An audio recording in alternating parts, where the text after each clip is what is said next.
In 1849, archaeologists stumbled upon one of the most extraordinary finds of ancient history, the Library of Ashurbanipal, buried beneath the ruins of Nineveh in modern-day Iraq. This ancient library, dating back to the 7th century BCE, belonged to Ashurbanipal, the last great king of the Assyrian Empire. Ironically, the library's survival owes much to destruction. When Nineveh was sacked in 612 BCE, fire consumed the city. The intense heat hardened the clay tablets stored within, effectively preserving them for millennia. Containing over 30,000 cuneiform tablets, the library holds a wealth of knowledge, everything from administrative records to religious texts, medical treatises, and epic tales like the Epic of Gilgamesh. These tablets provide a rare and invaluable glimpse into the world of ancient Mesopotamia, revealing its complex society, advanced knowledge, and enduring stories, marking it as one of the earliest known centers of learning in human history. King Ashurbanipal was a ruler of contrasts, renowned as both a fearsome warrior and an erudite scholar. Reigning from 669 to 631 BCE, he expanded the Assyrian Empire to its greatest territorial extent, while also nurturing a deep love for knowledge. Unlike most kings of his time, Ashurbanipal was literate, mastering the art of reading and writing in cuneiform, a skill typically reserved for scribes. This passion fueled his ambition to create an unparalleled repository of knowledge, the Library of Ashurbanipal. He dispatched envoys across the empire to collect texts from temples and scribes, amassing a collection that included religious hymns, astronomical charts, medical treatises, legal codes, and epic myths, such as the Epic of Gilgamesh. This library was not just a reflection of Ashurbanipal's intellectual curiosity, but also a testament to the sophistication of ancient Mesopotamian culture, preserving millennia of accumulated wisdom and setting a precedent for future centers of learning. Born in 685 BCE, Ashurbanipal was the son of King Esarhaddon, ruler of the mighty Assyrian Empire. His early life was shaped by intense family struggles for power, as the Assyrian court was rife with intrigue and rivalry. Although he was not the eldest son, Ashurbanipal was chosen as heir due to his exceptional abilities, a decision that caused tension within the royal family. From a young age, he was rigorously trained both as a warrior and a scholar, a combination that was highly unusual for a prince. He mastered military tactics and combat skills, while also learning the intricacies of cuneiform writing, mathematics, and religious doctrine. This dual preparation set him apart as a leader, blending physical strength with intellectual prowess. By the time he ascended the throne in 669 BCE, Ashurbanipal was not only ready to lead the Assyrian Empire to military glory, but also to cement its cultural and intellectual legacy. The Library of Ashurbanipal holds some of humanity's most profound stories, each shedding light on the beliefs and struggles of ancient civilizations. Among them is the Enuma Elish, the Babylonian creation myth that narrates the cosmic battle between chaos, embodied by the primordial goddess Tiamat, and order, represented by the god Marduk. This tale reflects the Mesopotamians' worldview, emphasizing the triumph of stability over disorder. Another treasure is the Epic of Gilgamesh, the oldest known story in human history. It follows King Gilgamesh on a journey of friendship, loss, and the search for immortality, ultimately teaching the value of life's transient nature. Meanwhile, the The political drama within Ashurbanipal's own family rivaled these ancient myths. His rivalry with his brother Shamash-shum-ukin, who ruled Babylon, escalated into open rebellion. Their tale, marked by betrayal and bloodshed, mirrors the themes of power and familial conflict found in the myths Ashurbanipal so passionately preserved. Ashurbanipal's reign was marked by military conquests that showcased his might and ruthlessness.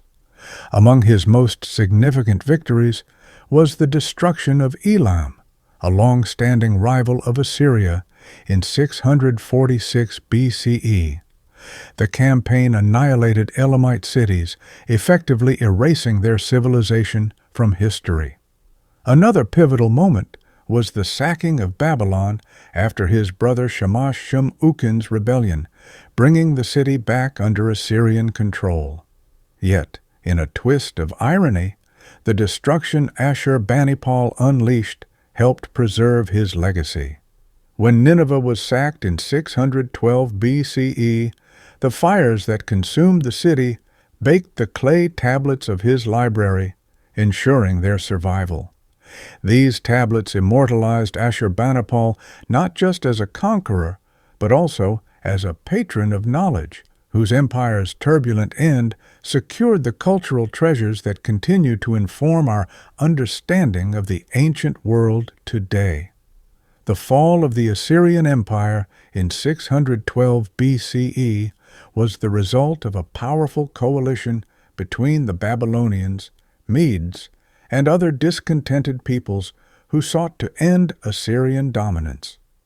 Together, they launched a devastating campaign against the empire's heartland, culminating in the siege and destruction of Nineveh, Ashurbanipal's magnificent capital. As the city burned, so did its grand library. However, the fire that was meant to erase Nineveh from history unintentionally preserved its greatest treasure. The intense heat from the flames baked the library's thousands of clay tablets, hardening them like pottery. This chemical transformation safeguarded the inscriptions, allowing the knowledge of ancient Mesopotamia to survive the centuries. Thus, the destruction of the Assyrian Empire paradoxically ensured the survival of its intellectual and cultural legacy, offering modern scholars an unparalleled glimpse into one of history's most influential civilizations.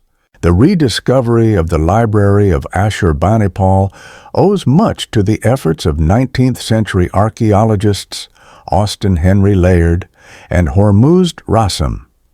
Layard was the first to uncover the ruins of Nineveh in 1849, bringing to light thousands of clay tablets from Ashurbanipal's library. His associate, Hormuzd Rassam, continued the excavation, uncovering even more treasures and securing their transport to the British Museum. Decades later, George Smith, a brilliant Assyriologist, played a pivotal role in unlocking the secrets of these ancient texts. In 1872, he famously translated parts of the Epic of Gilgamesh, including the flood narrative, drawing striking parallels to biblical stories.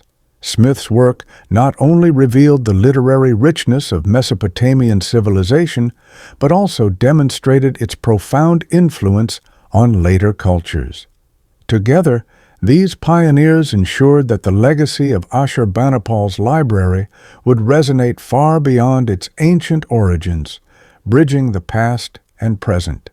Today, the legacy of Ashurbanipal's library continues to thrive through groundbreaking digital preservation efforts like the Ashurbanipal Library Project. Led by institutions such as the British Museum, this initiative meticulously catalogs, digitizes, and translates the library's thousands of clay tablets, making them accessible to scholars and enthusiasts worldwide. These ancient texts, with their stories of gods, kings, and everyday life, serve as a bridge to a civilization that laid the foundation for much of modern society. They remind us that the quest for knowledge, the struggle for meaning, and the complexities of human existence transcend time.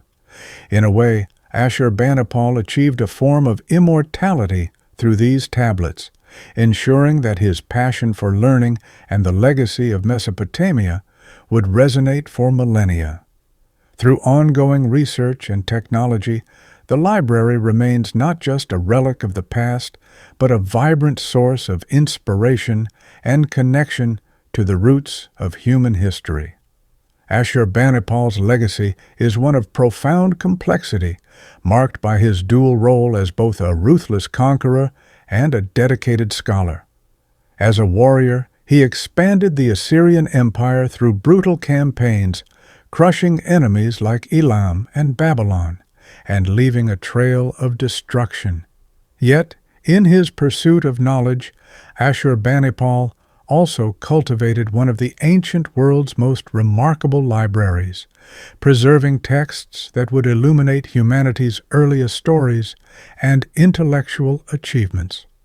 This contrast between destruction and preservation shapes his controversial legacy. He was a king who sowed devastation, yet ensured that the wisdom of his time would survive.